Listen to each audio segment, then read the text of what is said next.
Hello student, मैं सनी आप सभी का स्वागत करता हूं आपके अपने चैनल इलेक्ट्रिकल रिसर्च एकेडमी के ऑनलाइन पोर्टल पे। आज इंपॉर्टेंट सेशन है वॉरियर सीरीज का, यानी एक और टॉपिक हम लोग क्लियर करेंगे, ठीक है, जिसमें हम लोग क्या करते हैं, ट्रांजिस्टर की कॉन्फ़िगरेशन करते हैं। ठीक है, कॉन्फ़िगरेशन मतलब ट्रांजिस्टर को किन किन तरीक़ों से या किन विधियों से केवल ट्रांजिस्टर को हम यूज़ कर सकते हैं। सही है, तो उसका डिस्कशन आज करेंगे और उसका नोट्स बनाएंगे, जो कि एग्जाम में अक्सर पूछे जाते हैं। अल्फा बीटा गामा फलाना ढमकाना पूछता है ना, तो उसी को आज हम लोग जिक्र करेंगे। और तुमको भी पता है कि कितने न्यूमेरिकल पूछे होंगे, या फिर कोई भी तुम कोर्स लिए होगे प्रैक्टिस सेट का, तो उसमें कितना अल्फा बीटा गामा ये सब पूछे जाते हैं, तुमको भी पता होगा, तो ये बताने की जरूरत नहीं है। तो इम्पोर्टेंस है, इसलिए आज हम लोग इसको देखने वाले हैं। ठीक है बाबू, तो सेशन को लाइक कर देना, शेयर कर देना, और बाबू चैनल को सब्सक्राइब जरूर कर लेना। जो भी नए देखते हैं उसको चैनल को सब्सक्राइब जरूर कर लिया करो, ठीक है, इससे हमें मोटिवेशन मिलती है। सही है, तो सेशन स्टार्ट करते हैं। तो सेशन ध्यान से पूरा देखना। सही है, इसमें देखते हैं पहले हम लोग क्या पढ़ेंगे कि ट्रांजिस्टर के जो कॉन्फ़िगरेशन बोलते हैं जी, ट्रांजिस्टर के कॉन्फ़िगरेशन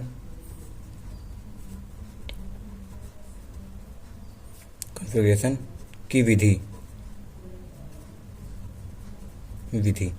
ठीक है, तो इसको जो मेनली करते हैं हम लोग कितने प्रकार से करते हैं, 3 प्रकार से सबको पता है sir, common base, common emitter, common collector. ठीक है, तो इसमें हम लोग क्या करते हैं, इसको देखना जरूर। देखो, हम जानते हैं कि जो ये सब कॉन्फ़िगरेशन करते हैं, इसका मेनली यूज़ हम लोग कहाँ करते हैं, तो सर इसका उपयोग जैसे ट्रांजिस्टर की कॉन्फ़िगरेशन किए ना, common base, common emitter, common collector, तो इसका प्रयोग कहाँ करेंगे यार, बेफिजूल में थोड़ी कोई करेगा। तो इसका प्रयोग करते हैं कहाँ, तो हम प्रयोग करते हैं, इसका प्रयोग रेक्टिफायर में, एम्पलीफायर में तथा अन्य इलेक्ट्रॉनिक डिवाइस में भी इसका प्रयोग करते हैं। ठीक है, डिवाइस में करते हैं। ठीक है, देखो, चूंकि हमको पता है कि ये सब जो है एम्पलीफायर, रेक्टिफायर, इन सब में 4 टर्मिनल की आवश्यकता पड़ती है। सही है, मगर ट्रांजिस्टर के पास केवल हमारे क्या होते हैं, 3 टर्मिनल होते हैं। तो इसको हम लोग क्या करते हैं, इसमें से एक कॉमन करके हम इसको 4 टर्मिनल बनाने का प्रयास करते हैं, जो कि तुमको 4 टर्मिनल दिखेगा भी। तो देखो, अगला पॉइंट क्या है, इसमें लिख देते हैं, इसमें 4 टर्मिनल यानी 4 छोड़ की आवश्यकता पड़ती है। 4 टर्मिनल की जरूरत होती है। अगर तुम मेरे साथ वीडियो देख के पूरा नोट्स भी बनाओगे ना, तो तुमको लगभग, हमको लगता है कि 20% तो तुम्हारे सिलेबस का टॉपिक हम पढ़ाई दिए, जो एक कन्फ्यूजन वाली होती है। जबकि ट्रांजिस्टर में तो इससे तुमको बहुत फ़ायदा मिलेगा, और ऐसे टॉपिक पढ़ा रहे हैं जो तुमसे न्यूमेरिकल पूछेगा, या फिर एग्जाम में बहुत ज़्यादा इंपॉर्टेंट होते हैं। ट्रांजिस्टर में केवल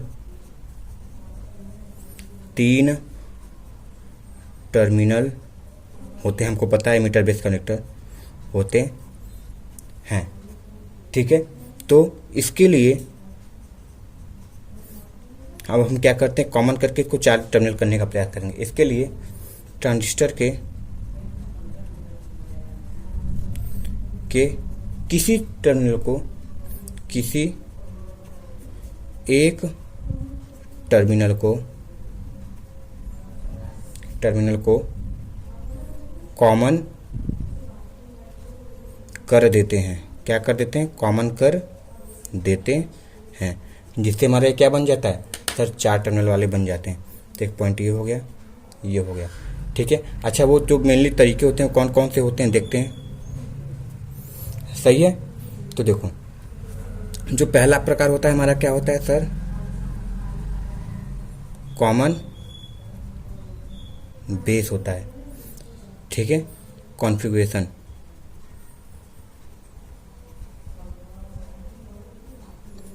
दूसरा होता है कॉमन एमीटर कॉन्फ़िगरेशन, और तीसरा होता है हमारा कॉमन कलेक्टर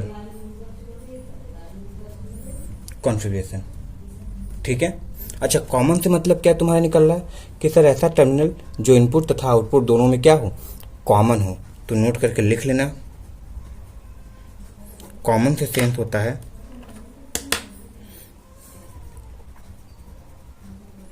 कॉमन से मतलब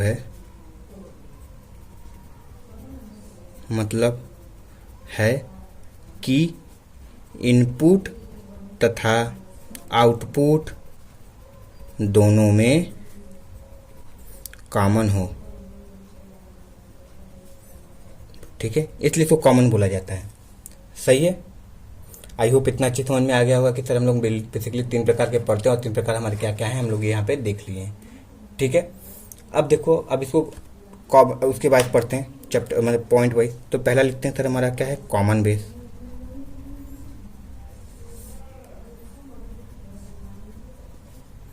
कॉन्फ़िगरेशन। ठीक है, इसका डायग्राम बनाएंगे तब तुमको ज़्यादा समझ में आएगा। अच्छा, हम केवल एक ट्रांजिस्टर लेके चलेंगे एनपीएन, क्योंकि एनपीएन का प्रयोग हम सर्वाधिक करते हैं। क्यों करते हैं सर? क्योंकि सर इसमें इलेक्ट्रॉन की अधिकता होती है और हमको पता है इलेक्ट्रॉन की मोबिलिटी भी अच्छी होती है। तो इसकी मोबिलिटी अच्छी होगी, धारा आसानी से प्रवाह हो सकता है, प्रतिरोध कम होगा, इसलिए हम एनपीएन का प्रयोग करते हैं। तो देखो पहला कहानी क्या होगी, अगर एनपीएन बनाते हैं, एनपीएन बनाते हैं। ठीक है, तो जब एनपीएन बनाएंगे तो हमको पता है सर ये हमारा एमीटर है, कलेक्टर है और ये बेस है। इसमें बहने वाली धारा का मान सर आई हो जाएगा, इसमें बहने वाली धारा का मान सर आई सी हो जाएगा और इसमें बहने वाली धारा का मान आई बी हो जाएगा।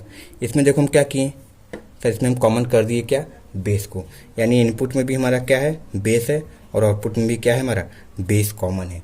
तो इसी को बोलते हैं कॉमन बेस कॉन्फ़िगरेशन। सही है। अब देखो अगला चीज़ बनाते हैं, इसके सिंबल के हिसाब से बनाएंगे। सिंबल देख के कैसे पहचानोगे,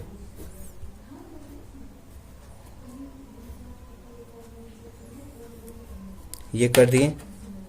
ये हमारा क्या है सर, एमीटर है, ये कलेक्टर है, ये बेस है। इसमें बहने वाली धारा का मान सर आई सी है, इसमें बहने वाली धारा का मान आई ई है और इसमें बहने वाली धारा का मान आई बी है। अब चूंकि ये हमारा है क्या, एन पी एन, तो हमारा कैसा बनेगा एरो, यहाँ पे ऐसा एरो बन जाएगा। यहाँ पर भी देख सकते हो तुम्हारा इनपुट में क्या है, बेस है और आउटपुट में क्या है, ये है। तो किसी भी तरीके से पूछ सकता है। सही है, ये बन गया। कोई दिक्कत है? नहीं सर जी। अब इसमें तुमसे पूछेगा कि बताओ, इसमें एक धारा गेन होता है, बहुत ज़्यादा इंपॉर्टेंट है, जिस पे तुमको न्यूमेरिकल पूछता है। तो पूछेगा बताओ धारा गेन कैसे निकलता है, धारा गेन जी, या जिसको जो बोलते हैं धारा लाभ, कैसे निकलता है। ठीक है, तो देखो धारा लाभ निकलता कैसे सर, इसमें धारा लाभ को इसमें करंट गेन बोलते हैं, करंट गेन लिख रहे हैं। करंट गेन को किससे दिखाते हैं, तो सर दिखाते हैं अल्फा से। इसको याद रखना, अल्फा से दिखाते हैं, जिसमें अल्फा बराबर हमारा क्या हो जाता है, आई सी अपॉन आई ई हो जाता है। क्या हो जाता है sir, I C upon I ई हो जाता है। ठीक है, चलो आई होप समझ में आ गया होगा। आई सी अपॉन आई ई हो जाता है और इसका मान अप्रॉक्सीमेटली देखें तो कितना हो जाता है, 0.98 के बराबर हो जाता है। ये सवाल बहुत ज़्यादा पूछा जाता है तुमसे। सही है, याद रखना क्या पूछा जाता है, बहुत ज़्यादा पूछा जाता है। अल्फा बराबर आई सी अपॉन आई ई होता है और यहाँ पे इसका मान जो निकालोगे लगभग 0.98 के बराबर निकलता है। ठीक है, इतना इसमें ये चीज़ याद रख लेना। सही है ना। चलो आई होप इतना समझ में आ गया होगा। अब देखो, यानी यहाँ पे एक क्वेश्चन और पूछ सकता है कि बताओ कि धारा क्या होता है। तो लिखोगे सर जी धारा गेन हमारा कलेक्टर करेंट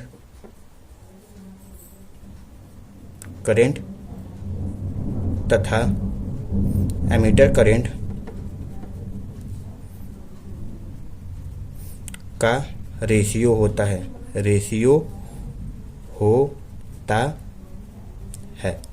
ठीक है। इस पे न्यूमेरिकल आते हैं, इसका मान पूछता है और कभी कभी सिंबल बना के पूछेगा बताओ ये क्या है तुम्हारा। सही है, तो आइयो भी समझ में आ गया। अभी इसको एक बार क्या करेंगे, साइड टेबल को एक जगह लिखवा देंगे तो और तुम्हारा क्लियर हो जाएगा। ठीक है, चलो अगला देखते हैं। दूसरे की बात करते हैं तो हमारा हो जाएगा कॉमन एमीटर। क्या हो जाएगा सर, कॉमन एमीटर हो जाएगा। अब देखो कॉमन एमीटर देखते हैं क्या होता है।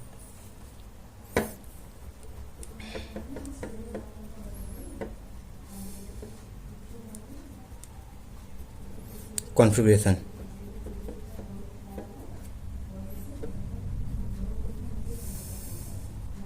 सही है। तो कॉमन एमीटर कॉन्फ़िगरेशन देखोगे, यानी इसमें क्या कॉमन हो जाएगा सर, हमारा एमीटर कॉमन होना चाहिए। तो इसको बनाए तो कुछ इस प्रकार से ये हमारा बनेगा। इसको लिख देते, फिर NPN ही बनाएंगे सर। ये हमारा NPN हो गया। ये हमारा क्या निकल के आया सर? एमीटर है। ये हमारा क्या निकल के आया सर? ये हमारा कलेक्टर है। और ये कॉमन है तो हम इसको क्या कर देते हैं, सॉरी, ये जो निकलता है बीच से इसको बेस बोलते हैं। सही है। अब देखो यहाँ पे तुमको दिख रहा होगा कि सर ये हमारा क्या है, आउटपुट है। तो आउटपुट किसके बीच में है? कलेक्टर और एमीटर के बीच में। ये हमारा क्या है सर? इनपुट है। ये किसके बीच में है सर? बेस और एमीटर के बीच में। तो फिर कॉमन क्या हो गया हमारा? एमीटर हो गया, क्योंकि आउटपुट और इनपुट दोनों में है। ठीक है। तो इसमें बहने वाली धारा का मान सर जी IC हो जाएगा। यहाँ पे बहने वाली धारा का मान IE और ये हमारा IB हो जाएगा। सही है। ये इतना बन गया। तो ये तो हमारा होगा सिंबल से। अब इसको अगर उससे देखें, क्या बोलते हैं उसको, सॉरी, ये तो हमारा अगर लेयर से, अगर सिंबल से देखें तो कैसा बनेगा? तो लेयर से हमारा कुछ ऐसा बनेगा।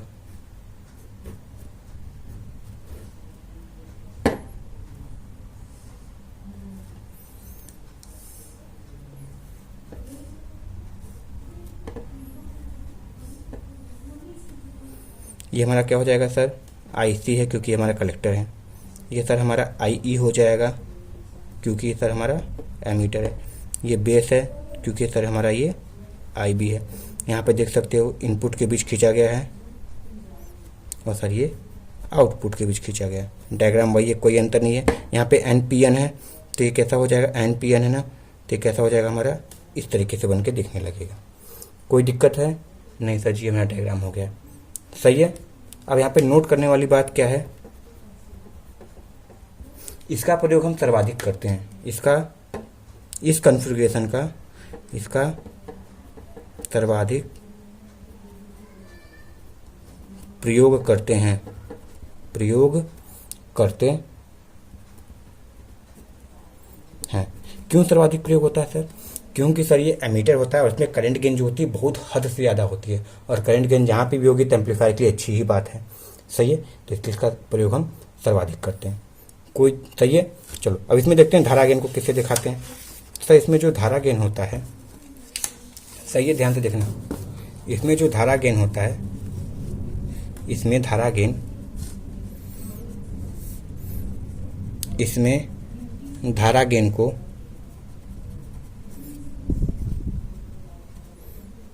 को बीटा से प्रदर्शित करते हैं। किससे करते हैं? बीटा से। और फिर वही हो जाएगा, बीटा बराबर क्या हो जाएगा? आउटपुट धारा हमारी क्या थी सर? हमारी IC थी। इनपुट धारा क्या थी सर? हमारी IB थी। ठीक है। तो हमारा क्या हो जाएगा? बीटा बराबर IC अपॉन IB हो जाएगा। और इसके मान की बात करें तो इसका मान लगभग कितना हो जाता है? 100 के बराबर होता है। इस चीज़ को भी याद रखना है, यानी इसका जब डिवाइड करोगे तो लगभग 100 के करीब आता है। तो ये सब चीज़ें याद रखने वाली चीज़ें हैं। कोई दिक्कत है? चलो, आई होप इतना समझ में आ गया होगा। तो इसका रेशियो को पूछेगा तो क्या बोलोगे सर? यह IC तथा IB का अनुपात होता है, अनुपात होता है। कौन? बीटा हमारा। सही है। चलो, आई होप ये समझ में आ गया होगा। अब ये सब जो इंपॉर्टेंट चल रहा है, बीटा उटा सब पे न्यूमेरिकल आता है, तब ये बात होगी ही होगी। अभी आगे देखेंगे। सही है। चलो आगे देखते हैं। तीसरा हमारा है सर कॉमन कलेक्टर है।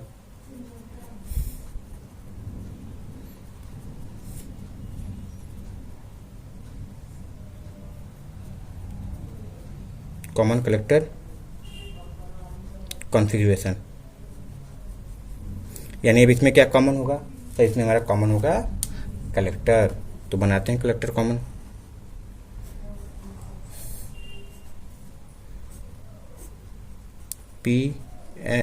NPN है ना, NPN। सही है।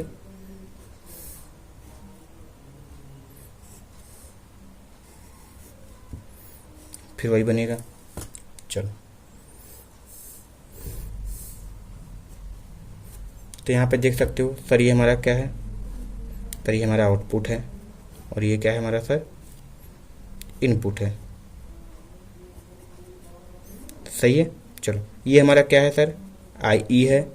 ये हमारा IC है, क्योंकि क्या है? IC कॉमन है। सही है। और ये हमारा क्या है?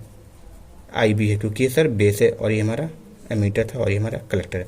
अब देख सकते हो यहाँ पे क्या कॉमन है हमारा, तो सर हमारा यहाँ पे कलेक्टर कॉमन हो गया इनपुट और आउटपुट में। सही है। अब इसका सिंबल वाला डायग्राम देखें तो कैसा बनेगा।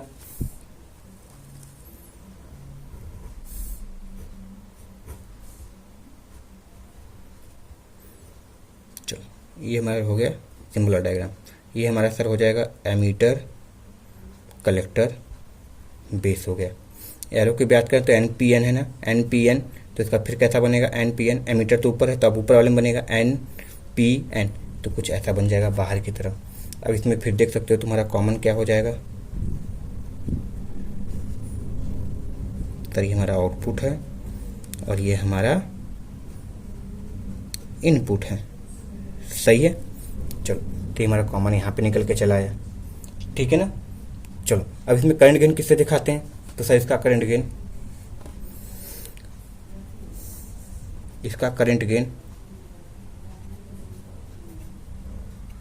गामा से दिखाते हैं। और हमारा गामा बराबर क्या होता है सर, होता है IE/IB, ठीक है, IE/IB होता है। और इसका मान याद रखना, इसका मान तीनों में सर्वाधिक होता है, ठीक है, सर्वाधिक होता है, ठीक है। इसका मान तीनों में सर्वाधिक, यानी common base, common collector, common emitter लो, सबसे अधिक धारा का मान कितना होता है, धारा गेन इसी में होता है। सही है। चलो तब इसमें देखो एक टेबल तुमको बनाएंगे, वो टेबल याद रखना, इससे बहुत ज़्यादा सवाल तुमसे पूछा जाता है, ठीक है, हद से ज़्यादा पूछा जाता है।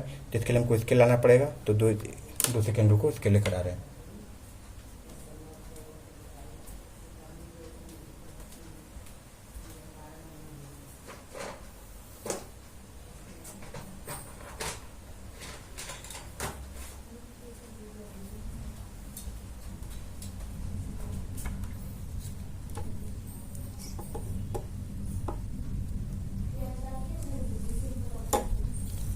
बॉक्स कितने का बनेगा, तो सर 4x6 का बनेगा, ठीक है। तो 4x6 का बॉक्स बनाते हैं पहले।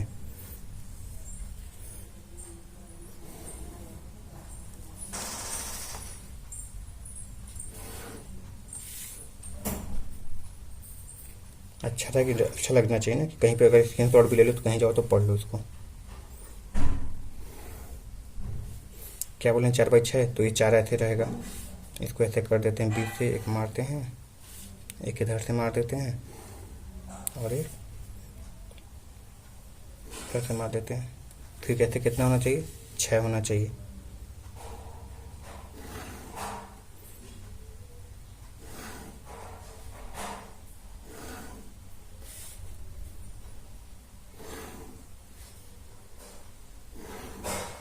ठीक है। चलो ये बन गया हमारा, यानी जो पहली कहानी दिख रही है वो किसकी दिख रही है सर, पहले इसकी बात करेंगे सर, इसमें विशेषता की बात करेंगे, इसमें विशेषता होगी। ये हमारा क्या था सर, कॉमन बेस था, कॉमन एमीटर, कॉमन कलेक्टर था, ठीक है। तो इसमें बात करेंगे किसकी होगी सर, इसमें होगी सर इनपुट रेसिस्टेंस की बात होगी, जिसको प्रतिरोध बोलते हैं। ये सर आउटपुट रेसिस्टेंस की बात होगी, ठीक है, आउटपुट रेसिस्टेंस की। फिर इसके बाद बात होगी सर वोल्टेज गेन की, फिर सर बात होगी करंट गेन की, फिर लास्ट में बात होगी सर फेज शिफ्ट की। ये फेज शिफ्ट भी बहुत ज़्यादा सवाल पूछा जाता है, खासकर यूपीपीसीएल की बात करते हैं तो। चलो इनपुट रेसिस्टेंस कॉमन बेस का क्या होता है सर, लो होता है।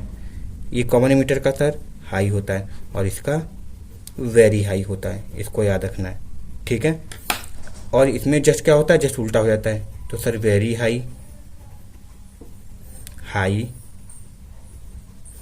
ये लो हो जाता है। वोल्टेज गेन की बात करें तो वोल्टेज गेन लगभग कितना होता है इसका होता है लगभग सर 150, कॉमन एमीटर का लगभग होता है 500,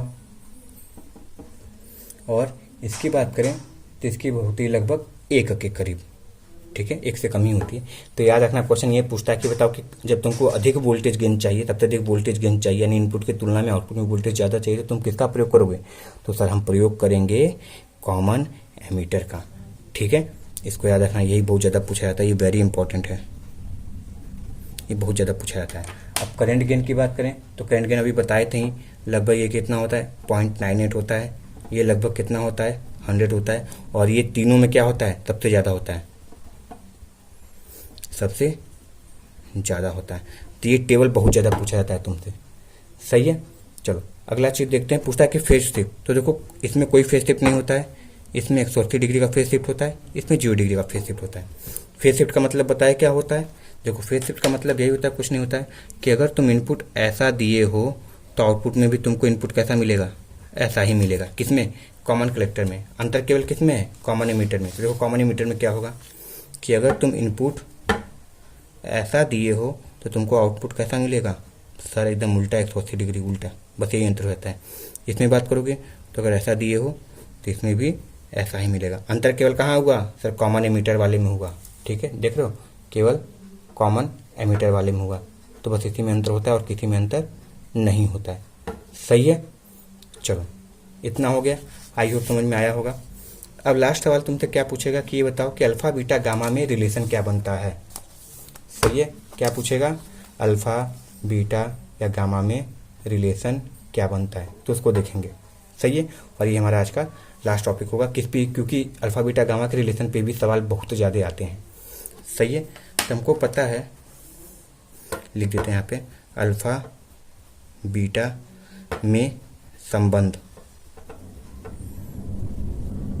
ना। तो बहुत ज़्यादा पूछा जाता है ना, अल्फा बराबर फलाना नेम करना, बी प्लस की पता नहीं क्या क्या पूछता है। तो इसको देखते हैं। देखो तो अल्फा और बीटा में संबंध की बात करें तो हमको एक चीज़ पता है कि सर जो आई ई का मान होता है वो आई बी प्लस आई सी के बराबर होता है। और इसको याद रखना कि आई ई जो धारा होती है वो मिली एम्पियर में होती है, आई बी जो धारा होती है माइक्रो एम्पियर में होती है, और आई सी धारा भी जो होती है वो भी माइक्रो एम्पियर में होती है। ये बहुत ज़्यादा पूछा जाता है सवाल, सही है, मिली एम्पियर माइक्रो एम्पियर। तो देखो आई ई बराबर आई बी प्लस आई सी होता है, तो इसे हम क्या करेंगे? कुछ नहीं करेंगे, हम करेंगे क्या? इसको बोथ साइड आई सी से भाग दे देंगे, बोथ साइड आई सी से भाग देने पर तो क्या हो जाएगा हमारा सर? ये आई ई अपॉन आई सी हो जाएगा, ये आई बी अपॉन आई सी हो जाएगा, सॉरी ये प्लस है, plus I C upon I सी हो जाएगा, सही है। अब देखो इसको लिखना चाहें तो कैसे लिख सकते हैं? तो इसको लिख सकते हैं हम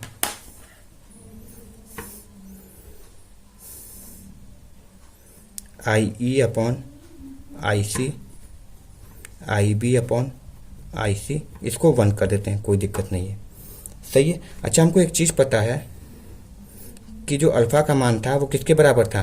सर वो था हमारे आई सी अपॉन आई ई के बराबर था, और जो बीटा का मान था वो था आई सी अपॉन आई बी का मान था। तो इस पर तो न्यूमेरिकल आते ही हैं, क्योंकि इस पर जो न्यूमेरिकल आएगा ना तुम इसका प्रयोग करके तुमको सॉल्व करना पड़ता है, तो इसके बराबर आ जाएगा बराबर। कोई दिक्कत है? नहीं सर यहाँ पे तक कोई दिक्कत नहीं है। तो देखो यहाँ पे क्या है हमारा, सर हमारा होना चाहिए था आई सी अपॉन आई ई, मगर हो क्या गया sir? I E upon I सी हो गया। तो ये जस्ट उल्टा हो गया ना। तो इसको चाहे तो हम ऐसे नहीं लिख सकते हैं, इसको चाहे इसको भी साइड में रखते हैं ना, तो इसको चाहे इसको या फिर यहीं पे दिखाते हैं तुम लोग को, तब दिखेगा साथ में। चलो ये इतना था, इसको चाहे तो हम ऐसे नहीं, इसको चाहे तो ऐसे भी तो लिख सकते हैं कि sir 1 upon I E upon I C कर देते हैं बराबर 1 upon I B plus I C कर देते हैं, प्लस ही 1 अपॉन 1 करोगे कोई फर्क नहीं पड़ेगा। अच्छा इसको अगर उल्टा करोगे, ठीक है ना, ये 1 अपॉन ऐसे कर दिए, इसको ऐसे लिख दिए, तो इसको उल्टा करने पे हमारा क्या वैल्यू प्राप्त होगी? सर ये अल्फा की वैल्यू प्राप्त हो जाएगी, क्योंकि जब ये उल्टा करोगे, सॉरी देखो यहाँ पे गलत हो गया, जब इसको उल्टा करोगे तो ये हमारा आई सी हो जाएगा ना, और इसको चाहे तो आई ई भी लिख सकते हैं, और ये हमारा क्या हो जाएगा? आई सी हो जाएगा, इसको आई बी भी लिख सकते हैं, सही है। कि फिर से करें? देखो फिर से करते हैं। अब इसको जब 1 अपॉन कर दिए तो इसको चाहे तो उलट सकते हैं, कोई दिक्कत नहीं, यानी आई सी ऊपर चला गया, आई ई नीचे आ गया। 1 अपॉन कर दिए तो हमारा आई सी ऊपर चला गया, आई बी नीचे आ गया, और ये +1 तो है ही, ठीक है, यहाँ तक समझ में आया? तो जब ये यहाँ तक समझ में आया तो आगे की कहानी तुम्हारे लिए आसान हो गई। अब देखो, इसको चाहे तो 1/IC/I क्या होता है? अल्फ़ा होता है, कोई दिक्कत नहीं है। बराबर 1 लिखना चाहो तो क्या लिख सकते हो? बीटा लिख सकते हो, कोई दिक्कत नहीं। और ये प्लस तो है ही, ठीक है। अब इसका एलसीएम ले लो, क्या हो जाएगा? इसका जब एलसीएम लोगे तो तुम्हारा निकल के आएगा 1/α = बीटा, नीचे हो जाएगा, और ये हमारा हो जाएगा 1 + बीटा, कुछ ऐसा निकल के आएगा। हाँ सर, लो तुम्हारा डेराइव हो गया। अब क्या? अब इसको उल्टोगे तो इधर भी उल्टना पड़ेगा, तो हमारा जो एक्चुअल मान निकल के आएगा वो निकल के आएगा सर जी अल्फ़ा बराबर β/1 + बीटा। क्या यही पढ़ते हो? हाँ सर, यही पढ़ते हैं, और यही पूछा जाता है, इस पर न्यूमेरिकल आता है, इसलिए वेरी इंपॉर्टेंट है। और जब बीटा का सेंस लोगे तो बीटा बराबर क्या हो जाएगा? सर बीटा बराबर हो जाता है α/1 - अल्फ़ा। तो इसको भी याद रखो, बहुत ज़्यादा पूछा जाता है दोनों, ठीक है।